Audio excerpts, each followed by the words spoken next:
There's that music again. Come close by the pond, little ones. The reeds are tall and the water's warm, and I want to ask you something before the story starts. Have you ever felt too small to help? Like the big jobs belong to the clever ones, and you'd only get in the way? Hold on to that.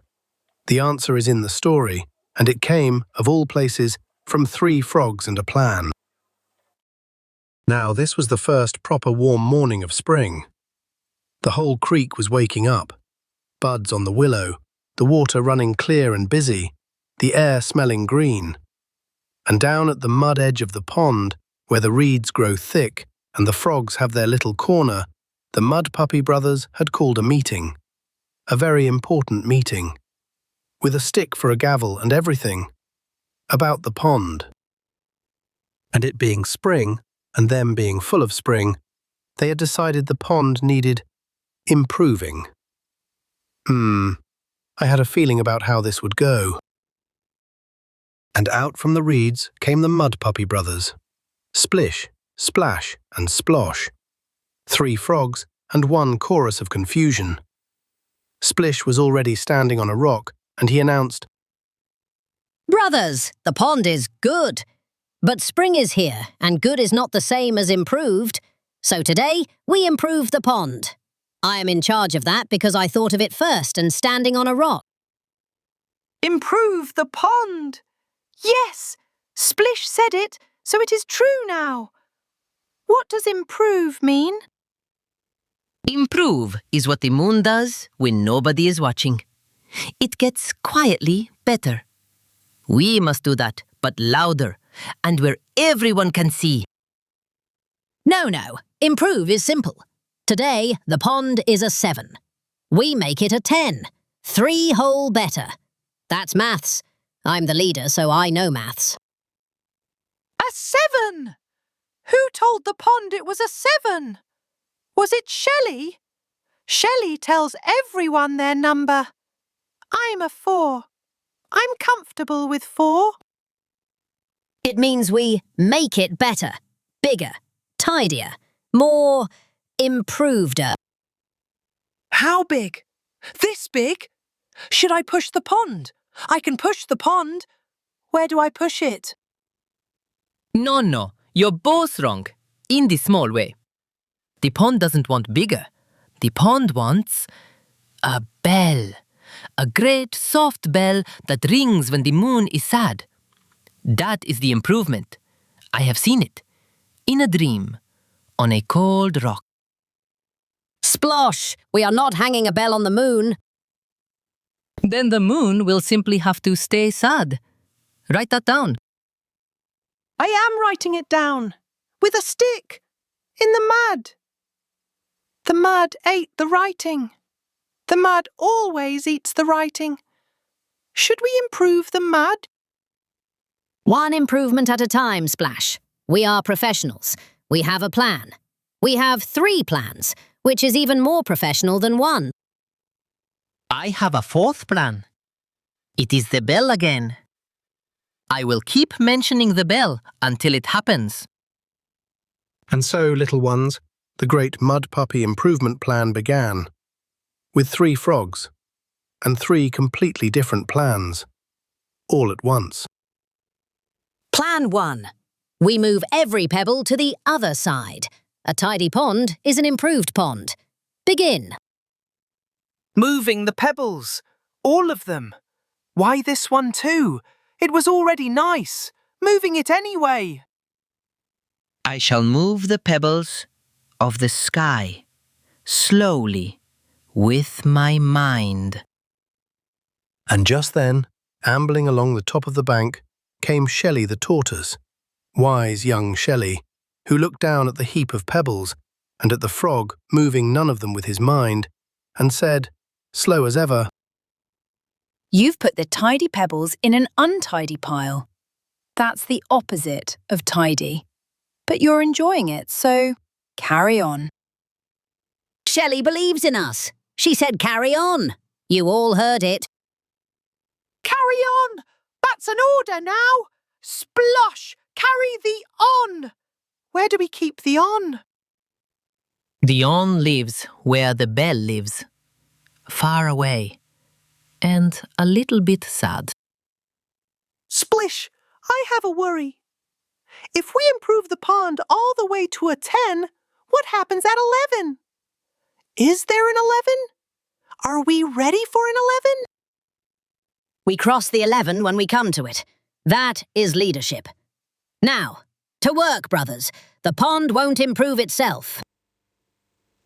Now, the pebble moving did not go well. By midday, the pebbles were in a heap nobody liked, including the pebbles. So Splish stood on his rock again and declared Plan 2. Plan 1 was a warm-up. Plan 2, we dig a brand new channel so the water goes faster. Fast water is improved water. Everybody knows that. Faster water! Where is it going? Does it have somewhere to be? Should we have asked it first? The water goes where all things go, toward the bell. Which is sad, because we did not hang it. And down the path, drawn by the splashing, the way he's drawn by everything, came Bongo, the bear cub, with his usual cheerful crash. He saw the half-dug channel, and his whole face lit up. Ooh, a building project. I got this. I'll help dig. Wait, where's the water supposed to go? Okay, maybe I don't got this, but I love it. Keep going. Bongo loves it! 2 friends now. Shelley and Bongo both cheering. We are the most improved frogs in the world. And just as the digging got going proper, who should drop in but Zippy the hummingbird, going so fast she was 3 places at once. She took one look and squeaked. Okay. Mud displacement at 40 scoops a minute, channel slope all wrong. Water's just going to pull right back where it started in. Yep, there it goes. Plan efficiency, 0.0. Maybe lower. Can a number be lower than 0? Asking for the pond. She gave us a number. We have a number now. Is 0 good? 0 is the best number. It's so tidy. Look at it. No corners. Plan 2 is a triumph. That's not what 0... Okay. Heads up, though. Your channel's about to send all that pooled water right back over your... Yep, there it goes. Bye! The water came back. It went all the way around and came back. Splish. The water doesn't want to be improved. It wants to be where it was. The water is wise. It returns to the place it loves. Like I shall, one day, return to the bell. I think the 0 is beautiful. I think we should frame the 0. The 0 is the only thing we made today, and it is round, like a sad little moon. Splosh keeps making everything about the moon. Splish, is everything about the moon? Tell me honestly, with a number. Nothing is about the moon. Focus, brothers. We have failed twice, which means the 3rd time always works. That's how counting goes. Everybody knows that. And here, little ones, is where the plan fell apart for good, and where, without meaning to, it did the one thing that mattered. Splish climbed his rock one more time for Plan 3. Plan 3. The reeds are too thick. An improved pond has tidy reeds. We pull the big tangled one, heave, by the old log. Pulling the reed! It's stuck! It's really stuck! Splosh, help! Put your mind pebbles down and pull! For the bell. I pull for the bell. There, the tangled reed is gone. That's improvement, brothers. That's... Wait, the pond looks exactly the same. It looks... unimproved. Oh. And the 3 of them sat down in the mud, all in a row, and looked at a pond that did not look one bit improved. Quiet for once. Even Splash didn't have a question. But here is the thing the frogs could not see, and you can. When they pulled that one tangled reed free, they opened a little pocket of still water behind the old log. The only safe spot left along that whole busy edge. And something small had been looking for exactly that. It is settled. We are not improvers. We are three frogs who moved some pebbles back to where they came from. The moon stays sad. The end. But I worked so hard. My hands are all muddy and I don't even feel improved. I feel small. Me too. I stood on the rock and said big things, and nothing got bigger. Maybe the big jobs really do belong to the clever ones. Maybe we're just the splashing. Now, I had been sitting under the willow the whole time, the way an old friend does, and I came down slow to the mud edge. I didn't tell them they were wrong. I only asked one thing. Splish. I'm not asking what your plan did. I'm asking, what's living behind the old log now that wasn't this morning? There's nothing back there, but... Wait. Splash. Be quiet a second. Is that a little duck in the still water? She's pushing reeds into a circle. She's building something. A little round home. Right where the tangled reed used to be. We made a hole and she put a home in it.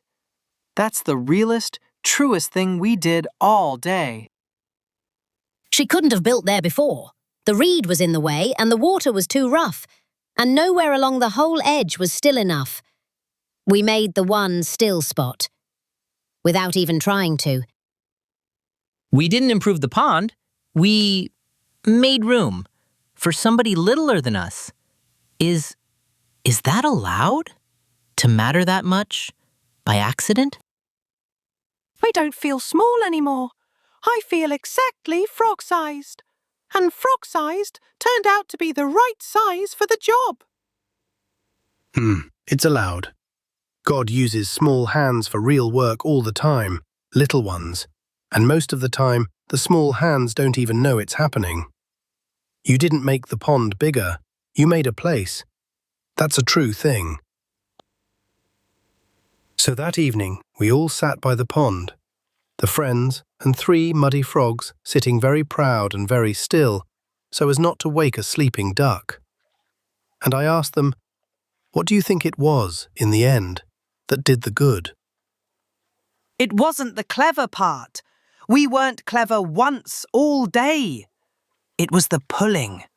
The small thing we actually finished. And we didn't even know we were doing it.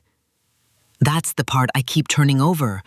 We were busy being wrong, and somewhere in the middle of being wrong, we did a right thing. I think it means you don't have to be the cleverest to have a place. Even the splashing has a place. Maybe everybody does. Maybe especially the splashing. I think I learned that being the leader isn't standing on the rock and saying big things. It's pulling the one reed that was actually stuck. The small finished thing beats the big unstarted one. Every time. There it is. And the Bible has a line about exactly this. Long ago, a builder named Zerubbabel was raising something grand, and folks stood around saying the small beginnings weren't worth much. So a prophet named Zechariah wrote them a question in the book of Zechariah, chapter 4, verse 10. For who hath despised the day of small things? Which is the old way of asking, who would ever look down on a small beginning? God doesn't measure a helper by how big or clever they are. He just asks what you'll do with the small thing in front of you. 3 frogs and 1 reed turned out to be plenty. And now, before the frogs take their bow, a fact from the most certain owl in Shiloh Creek. Children, gather around. A true fact and tide you'll be glad to hear.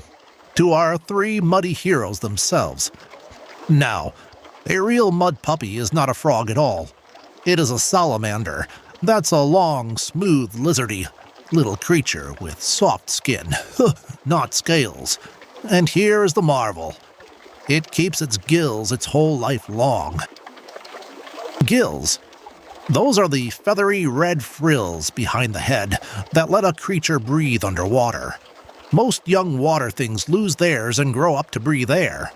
The mud puppy simply declines. It keeps the frills. It stays a swimmer forever, which I find rather grand. That is worth looking up to. And, frankly, a little stubborn. It reminds me of the time I attempted to hold my own breath in protest of a drafty branch, and lasted some 40 seconds before. Pardon, as I was saying, the mud puppy keeps its gills for life. Class dismissed. Today on Mudpuppy Minutes, we will explain why the moon looks so big when it sits down low by the hills. Easy. The moon gets bigger at night because it is tired. A tired moon puffs up, like a frog. Everybody puffs when they're tired. Yes, tired and puffed. Or, wait, maybe it only looks bigger because it's down near the hills and trees, and our eyes go, ooh, it's right next to that little hill, so it must be huge. Oh no, that can't be right, Splash. That's too easy. Eyes don't go, ooh. The moon is clearly closer to the hills because that's where it goes to get a drink. Wait, is it actually just that our eyes get fooled comparing it to the hills? Nah. Mud puppies, we have solved it. The big low moon means the moon is thirsty, and the hills are its cup. And that is the end of that. Now, just so you know it true, little ones, the moon doesn't really swell, and it isn't thirsty. It only looks bigger near the hills because your eyes measure it against the trees and the land. A little trick of seeing. That's the honest truth of it. But don't tell the mud puppies. They're so proud just now. And that, my little ones, is how I remember it. The day 3 small frogs made room for somebody littler, and the day of small things turned out to be a very good day. Rest easy now. See you next time, somewhere in Shiloh Creek.